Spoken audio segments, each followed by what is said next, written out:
down a drone without firing a single bullet is no longer a concept sitting in some lab. It already happened live on board a U.S. Navy aircraft carrier. No reload, no running out of ammo, just a beam of light doing the job in seconds. And now the Pentagon is asking a bigger question. What vehicle do you actually put that laser on? 2 companies, 2 trucks. One answer the military badly needs. U.S. military wants laser trucks. Here's how they might look.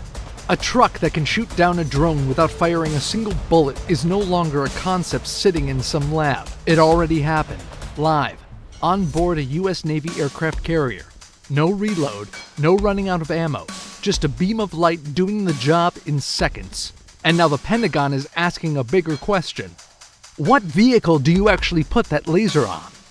2 companies, 2 trucks. One answer the military badly needs. The problem drones created.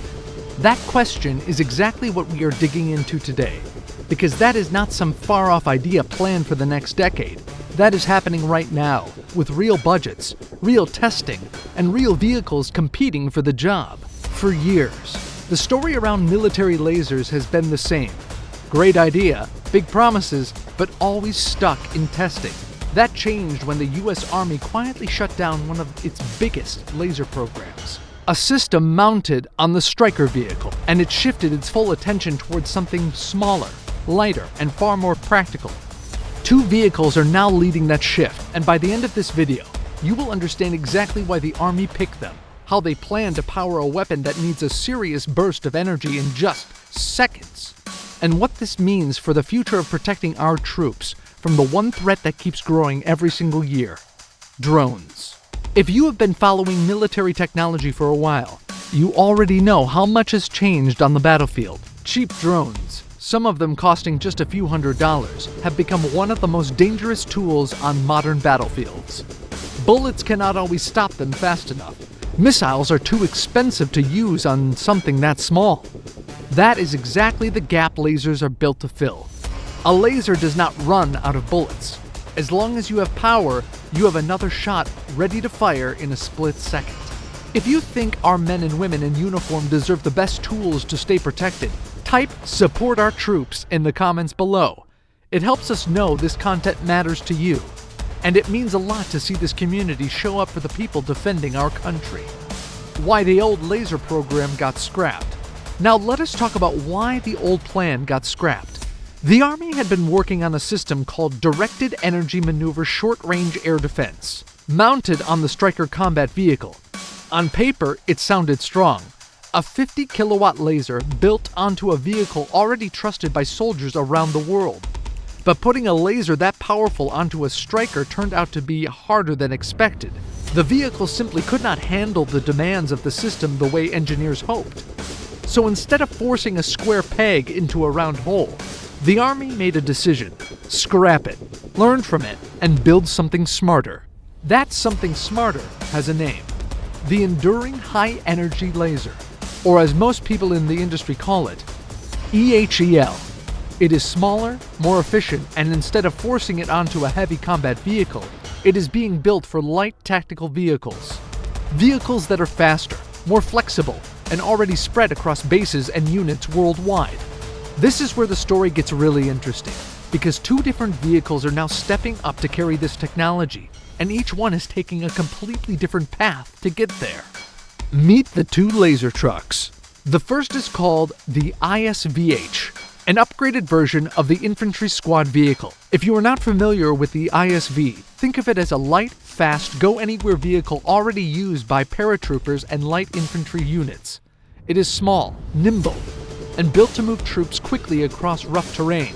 The Army wants the ISVH to be the ground-up answer to laser power needs, built from scratch with the electrical architecture a laser weapon actually requires. The second contender comes from a name most military fans already recognize: Oshkosh Defense, the original builder of the Joint Light Tactical Vehicle, known simply as the JLTV. Oshkosh actually lost that contract back in 2023 to another manufacturer, AM General.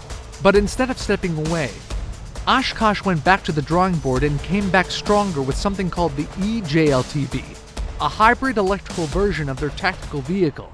and it might be exactly what the Army needs. Here is where it gets impressive. This new Oshkosh vehicle can generate 115 kilowatts of exportable power just running normally. But during testing, it has shown the ability to burst up to 250 kilowatts when needed. To put that in perspective, most laser weapons being tested today do not even need that much power, which means this vehicle is not just meeting the requirement, it is built with serious room to grow. And there is another detail that soldiers on the ground will appreciate. This vehicle can run in something called silent watch mode. That means the engine can stay off while the electronic sensors and even the laser systems stay fully powered. No engine noise, no heat signature giving away your position. For any soldier who has ever had to sit quietly in hostile territory, that silent capability is not just a nice feature. It could be the difference between staying hidden and being spotted. The real engineering challenge. Now, if lasers sound simple, just point and shoot, the reality is far more complicated, and this is where most people online get the story wrong. The biggest challenge is not how much total power a laser weapon consumes. It is the sudden spike of power needed the moment it fires. According to defense industry experts, a laser weapon does not sip power slowly like a phone charging overnight. Instead, it needs a massive burst of energy, sustained for several seconds, every single time it engages a target. Imagine trying to run a full-size air conditioner off a car battery for just 5 seconds, then needing to do it again 30 seconds later, again and again, all day long. That is essentially the engineering puzzle these companies are solving.